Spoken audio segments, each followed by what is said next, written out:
Bismillahirrahmanirrahim. Assalamualaikum warahmatullahi wabarakatuh. Selamat pagi anak-anak. Jumpa lagi dengan Ustazah Febri pada pertemuan untuk pembelajaran online pendidikan agama Islam. Hari ini Ustazah akan kembali menjelaskan materi mengenai tentang hikmah berpuasa ya. Tetapi sebelum Ustazah menjelaskan materi, ada baiknya kalian yang belum like video Ustazah ya, yang belum subscribe yang tanda merah, dan jangan lupa nyalakan lonceng agar channel YouTube Ustazah terus berkembang dan bisa lebih baik lagi. Terima kasih ya anak-anak. Oke, kita mulai saja. Materi ini adalah materi lanjutan ya. Nah, untuk pertemuan kali ini tentang hikmah berpuasa, kita akan mempelajari tentang 3 hal. Yang pertama yaitu syarat sah puasa. Kemudian yang kedua adalah rukun puasa. Dan yang ketiga adalah hal-hal yang membatalkan puasa.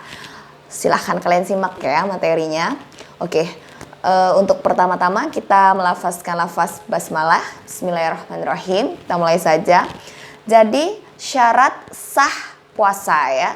Artinya syarat sah puasa kalau dalam persyaratan tersebut tidak kalian lakukan, maka puasa kalian tidak sah atau tidak diterima oleh Allah Subhanahu wa taala ya.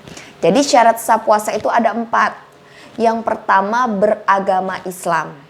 Jadi kalau misalkan ada teman kalian yang bukan Islam kemudian mereka berpuasa, maka puasanya tidak sah ya, karena kewajiban berpuasa hanya diberlakukan untuk orang yang beragama Islam. Kemudian yang kedua adalah mumayyiz atau yang bisa membedakan antara yang baik dan yang buruk. Ibaratkan orang dewasa ya, yang sudah balik ya. Kalau laki-laki ditandai dengan mimpi basah, kalau perempuan ditandai dengan haid atau menstruasi. Kalau masih kecil gimana puasanya? Biasanya kalau masih kecil itu lebih kepada belajar puasa ya. Untuk sahnya belum sah ya, karena masih belajar berpuasa. Kemudian yang ketiga adalah suci dari haid dan nifas. Jadi kalau perempuan sedang haid, maka tidak diwajibkan untuk berpuasa pada saat itu dan boleh diqodho atau diganti pada hari berikutnya. Justru kalau orang haid atau sedang menstruasi kemudian dia berpuasa, maka puasanya tidak sah ya. Kemudian yang keempat adalah berpuasa pada waktu yang telah ditentukan ya. Jangan mentang-mentang kita terlalu bersemangat dalam berpuasa, kita melebihi atau kurang dari waktu yang sudah ditentukan ya. Misalnya puasa Ramadan dari tanggal berapa sampai tanggal berapa ya.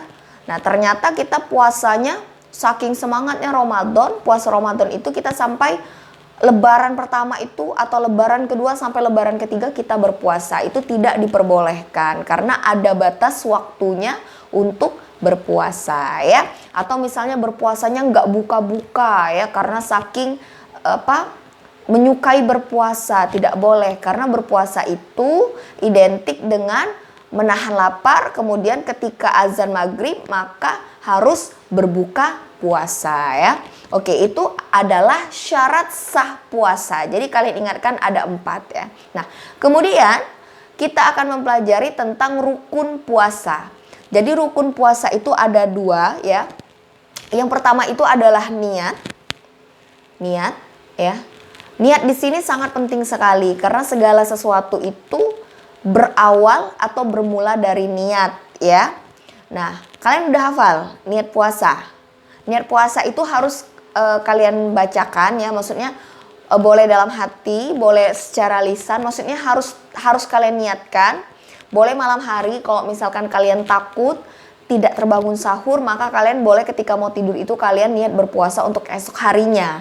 Atau kalian berniat puasa ketika makan sahur ya. Sama-sama kita bacakan niat puasa. Nawaitu shauma ghadin an adai fardhi syahri Ramadana hadhis sanati lillahi ta'ala. Artinya saya niat berpuasa esok hari untuk menunaikan kewajiban pada bulan Ramadan tahun ini karena Allah Ta'ala ya. Jadi puasa itu wajib ya. Nah, kemudian yang kedua adalah menahan diri ya, rukun puasa yang kedua, menahan diri dari segala sesuatu yang bisa membatalkan puasa dari terbitnya fajar sampai tenggelamnya matahari ya. Nah, jadi jangan sampai kalau misalkan kita mecah berarti tidak terpenuhi rukunnya ya. Mecah di jam 12 siang berarti tidak terpenuhi rukun puasanya. Dan puasanya menjadi tidak sah ya. Oke. Kemudian yang terakhir adalah hal-hal yang bisa membatalkan puasa. Banyak ya, kalian pasti udah tahu apa aja. Yang pertama, makan dan minum tentu ya. Kalau kalian namanya orang lagi puasa, kalian makan minum batal dong ya. Baik makan dan minum secara sengaja ya, kecuali yang tidak sengaja. Kalau tidak sengaja berarti lupa, itu tidak apa-apa. Tetapi kalau terus-terusan lupa itu namanya dipermainkan dan tidak diperbolehkan ya. Kemudian yang kedua, muntah ya.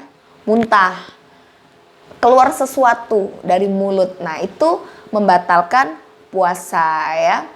Atau misalnya perempuan tiba-tiba misalnya sekitar jam 2 tiba-tiba haid atau menstruasi, maka puasanya menjadi batal ya.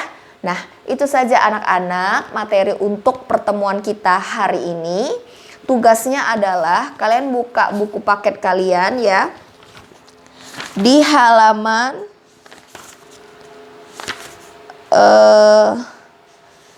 di halaman 55 ya. Di bagian B ya, di halaman 55 ini. Di bagian B ada 5 soal, 1 2 3 4 5. Seperti biasa, kalau misalkan ada bukunya silakan langsung tulis di bukunya.